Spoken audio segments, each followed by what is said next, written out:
प्रभु यीशु मसीह के नाम में आप सभी को जय मसीह की। मैं परमेश्वर पिता का धन्यवाद देती हूँ कि प्रभु ने एक बार फिर से प्रभु के वचन में से कुछ बताने का मौका दिया। मुझे बहुत ही खुशी है इस बात की कि आज फिर से प्रभु यीशु मसीह के कलाम में से आपको वचन को बताने के लिए इस जगह में आई हूँ। आइए हम वचन में जाने के पूर्व एक छोटी सी प्रार्थना करेंगे। धन्यवाद धन्यवाद धन्यवाद जीवित सामर्थी परमेश्वर पिता, प्रभु जब आपके चरणों के समीप में आते हैं प्रभु, धन्यवाद करते हैं प्रभु जब आपके वचन की ओर जाते हैं। मेरे परमेश्वर पिता, पवित्र आत्मा हमारी सहायता कीजिए प्रभु। जितने भाई बहन इस वचन को देखते हैं प्रभु, उनके जीवन में, उनके परिवारों के जीवन में आशीष का अनुग्रह दीजिए। मेरे परमेश्वर, आपकी महिमा हो। यीशु मसीह के नाम से मांगती हूँ, आमीन। आज का जो मेरा वचन है उसका टॉपिक है 3 लिटिल क्रिएचर, मीन्स 3 छोटे जंतु। आज हम जंतुओं के बारे में सीखेंगे। बाइबल हमें जंतुओं के बारे में क्या बताती है, बाइबल एनिमल्स के बारे में क्या कहती है, क्योंकि परमेश्वर ने उनकी भी रचना की है, लेकिन परमेश्वर ने मनुष्य को अपने स्वरूप और अपनी समानता में बनाया। परमेश्वर ने प्रभु ने जब मानव को, जीव जंतु को बनाया, और जीव जंतु को बना करके जब प्रभु यीशु मसीह ने पहले मानव को बनाया, और मानव को बना करके प्रभु यीशु मसीह ने जीव जंतुओं की रचना की। लेकिन जीव जंतुओं से बढ़कर भी प्रभु यीशु मसीह ने मानव को बनाया है। हम 3 लिटिल क्रिएचर उसके बारे में हम देखेंगे, जो कि पाया जाता है नीति वचन उसका 30 अध्याय उसका 24 से लेकर 28 पद में, जो कि इस प्रकार से लिखा है कि पृथ्वी पर 4 छोटे जंतु हैं जो अत्यंत बुद्धिमान हैं। चींटियां निर्बल जाति तो है, परंतु धूप काल में अपनी भोजन वस्तुएं बनाती है। यहाँ पर हमारा जो 3 लिटिल क्रिएचर है, 3 छोटे जंतु है, उनमें से पहला जंतु है चींटी। आज हम चींटी के बारे में कुछ सीखेंगे। वचन हमें यह बताता है कि चींटियां निर्बल जाति तो है, परंतु धूप काल में अपनी भोजन वस्तुएं बटोरती है। नीति वचन जो है सुलेमान के द्वारा लिखा गया है, लेकिन नीति वचन में हम जंतु के बारे में देखेंगे, जो कि इस प्रकार से कहता है। आइए हम पहला जंतु के बारे में देखते हैं। वर्ष 25 में चींटी बहुत छोटी होती है। यदि आप चींटी के छोटे बच्चे को देखना चाहते हैं तो आप नहीं देख पाएंगे, क्योंकि सचमुच में चींटी बहुत ही छोटी होती है। यदि हमें चींटी के बच्चों को देखना है तो क्या करना पड़ेगा, माइक्रोस्कोप की हमें जरूरत पड़ेगी, क्योंकि हम चींटी को ऐसे आसानी से देख नहीं सकते। हम बड़ी चींटी को तो देख सकते हैं, लेकिन छोटी चींटी को हम देख नहीं सकते। और यदि हम चींटी को अपने पैरों तले रौंदते हैं तो वो मर जाती है, वो कुचल जाती है हमारे पैरों के तले, इसलिए वो मर जाती है। परमेश्वर कहते हैं कि हमें चींटियों से सीखना है। भले ही वह छोटे हैं, लेकिन बहुत बुद्धिमान हैं, जो धूप काल में अपने लिए भोजन के लिए मेहनत करते हैं। आपने कभी चींटियों को आराम करते हुए देखा है? नहीं, क्योंकि चींटियां आराम नहीं करती मेरे प्रिय। चींटियां जो होती है वो हमेशा मेहनत करती रहती हैं। वो अपने मेहनत करके ही अपने लिए भोजन वस्तुएं बटोरती है, और हमेशा चलते रहती हैं। Walking one place to another place, वो हमेशा चलती रहती है, एक स्थान से दूसरे स्थान, फिर एक स्थान से दूसरे स्थान, इस तरह से वो चलती रहती है। यदि आप कुछ खाना रखेंगे तो चींटियां अपने ग्रुप को बताएंगी, और वे ग्रुप सबके सब आ जाएंगे और एक लाइन से उस फूड को लेते हुए चले जाएंगे। लेकिन चींटियां कड़ी मेहनत करती है, चींटियां बिजी होती हैं।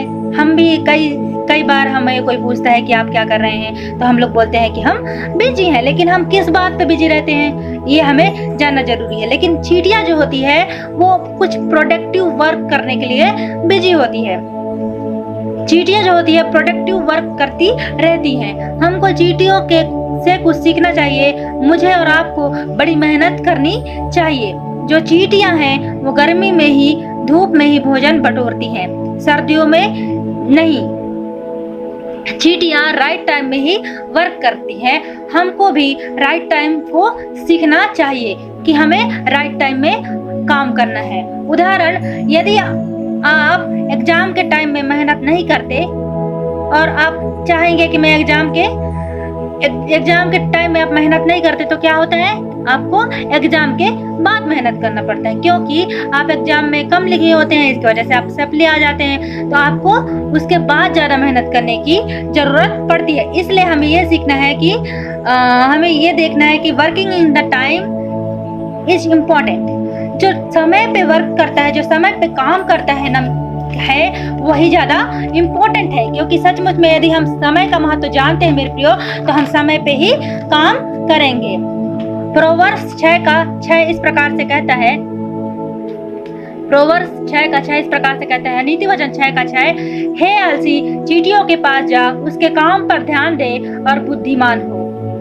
वचन कहता है कि हे आलसी, चींटियों के पास जा, चींटियों को देख कि वो उसका काम कितना है निराला है और वो कितना बुद्धिमान है, उसको देख और उससे सीख। वचन कहता है, चींटियों के बारे में कहता है कि यदि आप आलसी हैं तो जाओ और चींटियों से सीखो, क्योंकि वो बुद्धिमान है, वो हार्ड वर्क हमेशा करते रहते हैं। चींटियां दीवार पे चढ़ती हैं तो कई बार गिरती हैं, फिर चढ़ती है, फिर गिरती है, फिर चढ़ती है, फिर गिरती है, आखिरकार वो अपनी मंजिल तक पहुंच ही जाती है। उसी प्रकार हमको भी मेहनत करना है और कड़ी मेहनत करके हमको आगे बढ़ना चाहिए मेरे प्रियो। यदि हम कड़ी मेहनत करते हैं, हम अपनी मेहनत करने में ध्यान देते हैं, तो हमें सफलता मिलती है। Do the right thing. पहली बात यह है कि डू द राइट थिंग, सही काम करो। दूसरी बात यह है कि do the right thing in the time, हमें जो सही काम है उसे समय पे करना चाहिए। हम जो पहला क्रिएचर, पहला जंतु है चींटियों के बारे में हमें यही सीखने को मिलता है मेरे प्रियो। आइए हम दूसरे जंतुओं की ओर जाते हैं, जो कि पाया जाता है प्रोवर्ब्स उसका 30 अध्याय उसका 26 पद में, बिज्जू। बिज्जू मीन्स रैबिट। आज हम रैबिट के बारे में देखेंगे। बिज्जू बलि जाती नहीं तो भी उनकी मांदे पहाड़ों पर होती है। इस जगह में वचन कहता है कि बिज्जू बलि जाती नहीं तो भी उनकी मांदे पहाड़ों पर होती है। आपने कभी रैबिट देखा है? रैबिट जो होते हैं वो अपने छुपने का स्थान अपनी मांदे, अपने रहने के लिए जो हाउस होता है वो पहाड़ों पे अपने रहने के लिए व्यवस्था करते हैं। ये भी बुद्धिमान होते हैं। रैबिट जो होते हैं वो स्ट्रांग नहीं होते, इसलिए और जंतुओं से बचने के लिए पहाड़ों पे मांदे बनाते हैं, क्योंकि वो कमजोर हैं। दूसरे जो जंतु हैं उनसे ज्यादा सामर्थ्य है, इसलिए वो छुपने के लिए वहाँ पहाड़ों पे अपने घर बनाते हैं। क्या आपने कभी अपने जीवन में वीकनेस फील किया है?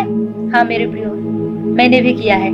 हम सभी मनुष्य अपने जीवन में वीकनेस या कमजोरी महसूस करते हैं, लेकिन हम जानते नहीं है कि हमारा वीकनेस हमारा जो वीकनेस है वही हमको और भी ज्यादा गिराता है। लेकिन हमें देखना है कि वीकनेस जो हमने फील किया है, तो यहाँ पर there is rock where you can found refuge, यहाँ पर हमारे पास चट्टान है जिस पे हम शरण ले सकते हैं। वो चट्टान है प्रभु यीशु मसीह। भजन संहिता उसका 32 उसका 7वां पद में इस प्रकार से कहता है, जो इस प्रकार से कहता है कि दाऊद कहता है कि you are my hiding place. Daud कहता है कि तू मेरा छुपने का स्थान है।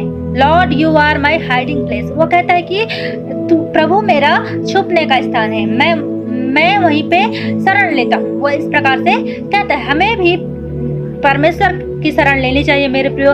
हमें भी प्रभु को अपना छुपने का स्थान बनाना चाहिए। बहुत से समय हम भी ट्रबल महसूस करते हैं, समस्याओं का सामना करते हैं, परेशानियां हमारे जीवन में आती है, तो हमें रॉक जो यीशु मसीह है, चट्टान जो यीशु मसीह है, उसकी हुजूरी में रहना है। ठीक वैसे ही जैसे वो लिटिल जंतु, जो छोटा सा जंतु है, वो अपना प्लेस बनाते हैं। सचमुच में मेरे प्रियो वो बहुत ही ज्यादा बुद्धिमान होते हैं। आज हमें उनसे सीखने की जरूरत है कि सचमुच में आज वो लोग छोटे जंतु होकर भी इतने बुद्धिमान हैं, तो आज हमें भी उनसे सीखने की जरूरत है। जब भी आपको प्रॉब्लम है तो यू कैन हैव हेल्पलाइन। आपके पास हेल्पलाइन है मेरे प्रियो। जब आपके पास समस्या होती है, प्रॉब्लम होती है, डिफिकल्टी होती है, तो आपके पास हेल्पलाइन नंबर है, जो कि पाया जाता है यिर्मयाह 3:3 में। वो इस प्रकार से लिखा हुआ है कि Call to me and I will answer you and show you great and mighty things which you do not know. मुझसे प्रार्थना करता, मैं तुझे बड़ी से बड़ी और कठिन से कठिन बातें बताऊंगा जिसे तू अभी नहीं समझता। प्रभु जो है, प्रभु का वचन जो है वो इस प्रकार से कहता है कि मुझसे प्रार्थना कर। यदि मेरे प्रियो, यदि मैं और आप मिलकर प्रार्थना करते हैं, जब हम अपनी समस्याओं को परमेश्वर के सम्मुख में रखते हैं, तो वो हमारे लिए वो हेल्प करते हैं, सहायता करते हैं। इसलिए हमें इस वचन के अनुसार हमें प्रार्थना करने की जरूरत है। तो हमें परमेश्वर क्या करते हैं? आंसर देते हैं। जो तीसरा जंतु है, तीसरा और आखिरी जो मेरा टॉपिक का है जंतु है वो है स्पाइडर, छिपकली के बारे में हम सीखेंगे, जो कि पाया जाता है भजन संहिता नीति वचन उसका 3 अध्याय उसका 28वां पद, जो कि इस प्रकार से लिखा है, और छिपकली हाथ से पकड़ी तो जाती है परंतु राजभवनों में रहती है। मेरे प्रियो, छिपकली हाथ से तो पकड़ी जाती है लेकिन राजभवनों में रहती है। छिपकली दीवारों पर चलती है, वो हाथों के बल चलती है, और आप छिपकली को भवनों में देखते हैं। छिपकली जो होती है राजा के भवनों में भी होती है, और एक गरीब के घर में और राजा के भवनों में भी पाई जाती है। और आप छिपकली को भवनों में, घरों में ज्यादा देखते हैं, दीवालों पर। यदि परमेश्वर आपको जॉब दिया है या फिर कुछ काम करने को दिया है, या फिर आपकी परमेश्वर ने कोई जिम्मेदारी दी है, तो उसको आपको स्किलफुल तरीके से करना है। You have to be skillful for that. आपको उसमें निपुण होना है। आपको उसमें सफलता के लिए आपको बहुत ही ज्यादा मेहनत करने की जरूरत है। आपको बहुत ज्यादा तकलीफ नहीं उठाना है मेरे प्रियो, लेकिन आपको हार्ड वर्क करना है। आपको बहुत ज्यादा मेहनत करना है। आपको स्किलफुल होना है। आपको निपुण बनना है वो कार्यों में आपको सफलता हासिल करने के लिए। नीति वचन उसका 22वां अध्याय उसका 29 पद, जो कि इस प्रकार से कहता है, यदि तू ऐसा पुरुष देखे जो काम काज में निपुण हो, वह तो राजा के सम्मुख खड़ा होगा, छोटे लोगों के सम्मुख नहीं। इस जगह में मेरे प्रियो वचन कहता है कि यदि कोई ऐसा पुरुष है जो काम काज में निपुण है, यदि वो व्यक्ति काम काज में निपुण है, तो यहाँ पर वचन कहता है कि वह राजा के सम्मुख खड़ा होगा। मेरे प्रियो, वो राजा के सम्मुख खड़ा हुआ, छोटे व्यक्तियों के मध्य में नहीं। यदि हम काम काज में निपुण हैं, यदि हम परमेश्वर ने जो हमको जिम्मेदारी दी है, जो रिस्पॉन्सिबिलिटी दी है, उस पर हम यदि निपुण हैं, हम यदि मेहनत करने में यदि हम निपुण हैं, तो हमें क्या करेंगे? परमेश्वर और भी ज्यादा बढ़ाएंगे। वो हमें एक्सॉल्ट करेंगे, वो हमें ऊंचा उठाएंगे। मेरे प्रियो, हम ऐसे ही नीचे नहीं रहेंगे, लेकिन हमें परमेश्वर ऊंचा उठाएंगे। जिस प्रकार से वचन कहता है कि परमेश्वर ने तुम्हें पूंछ नहीं सिर बनाया है, उसी प्रकार से परमेश्वर हमको ऊंचा उठाएगा। मेरे प्रिय, यदि हम अपने काम में निपुण होते हैं तो परमेश्वर हमको ऊंचा उठाएंगे, क्योंकि हम जो है यहाँ पर वचन के अनुसार वचन बताता है कि हम यदि काम काज में निपुण होते हैं तो परमेश्वर हमको राजा के सम्मुख बैठाएंगे, ऊंचे स्थानों पर रखेंगे। सचमुच में मेरे प्रियो, आज मुझे और आपको विश्वास करने की जरूरत है। आज मुझे और आपको मेहनत करने की जरूरत है। आज मुझे और आपको प्रार्थना करने की जरूरत है। आज मुझे और आपको अपने कार्यों में निपुण होने की जरूरत है। यदि हम निपुण होते हैं तो परमेश्वर हमको बढ़ाएंगे, हमको आशीष करेंगे। सचमुच में मेरे प्रियो, आइए हम परमेश्वर के वचनों के अनुसार चले। आइए हम परमेश्वर के दिए हुए कामों को पूरा करें। जो परमेश्वर हमसे चाहते हैं, हमें वो परमेश्वर के कामों को पूरा करना है। उसके लिए हमें हार नहीं मानना है, बल्कि उसके लिए हमें कड़ी मेहनत करना है। आइए अपने आंखों को बंद करें, उस महान परमेश्वर की ओर ध्यान करें। धन्यवाद, धन्यवाद, धन्यवाद जीवते सामर्थ्य परमेश्वर पिता, आपकी महिमा हो प्रभु। पिता परमेश्वर, आपने जो वचन से सिखाया प्रभु, हम आपका धन्यवाद देते हैं प्रभु। पिता परमेश्वर प्रभु जी, आपने हमें छोटे छोटे जंतुओं से सिखाया प्रभु जी कि हमें किस प्रकार से बुद्धिमान होना है। मेरे परमेश्वर पिता, जिस प्रकार से चींटी बुद्धिमान है प्रभु, और पिता परमेश्वर प्रभु जी रैबिट जो है वो बुद्धिमान है मेरे परमेश्वर पिता, और छिपकली प्रभु खुदावंद राजा, ये तीनों प्रभु उदाहरण आपने दिया है मेरे परमेश्वर पिता, और हमें समझाया प्रभु। इसके लिए हम आपका धन्यवाद करते हैं प्रभु। जो भी भाई बहन इस वचन को देखते हैं प्रभु, उनके जीवन में आशीष का कारण होने दीजिए प्रभु। उनके परिवारों के जीवन में आशीष का कारण होने दीजिए प्रभु। यदि कोई भाई बहन अपने जीवन में परेशानी, प्रॉब्लम, डिफिकल्टी को महसूस करता है, फील करता है, तो वह भाई के जीवन में, वो बहन के जीवन में आज ही आपका सामर्थ्य उतरे प्रभु, और आज ही आप उनको छू लीजिए मेरे परमेश्वर पिता, और उनके जीवन में आप पिता परमेश्वर समस्या का समाधान कीजिए प्रभु। सचमुच में प्रभु आप सर्वशक्तिमान है प्रभु, जो कि समस्या का समाधान करते हैं प्रभु। आपका धन्यवाद करते हैं मेरे परमेश्वर पिता। आपके लिए कोई भी कार्य असंभव नहीं है मेरे परमेश्वर पिता।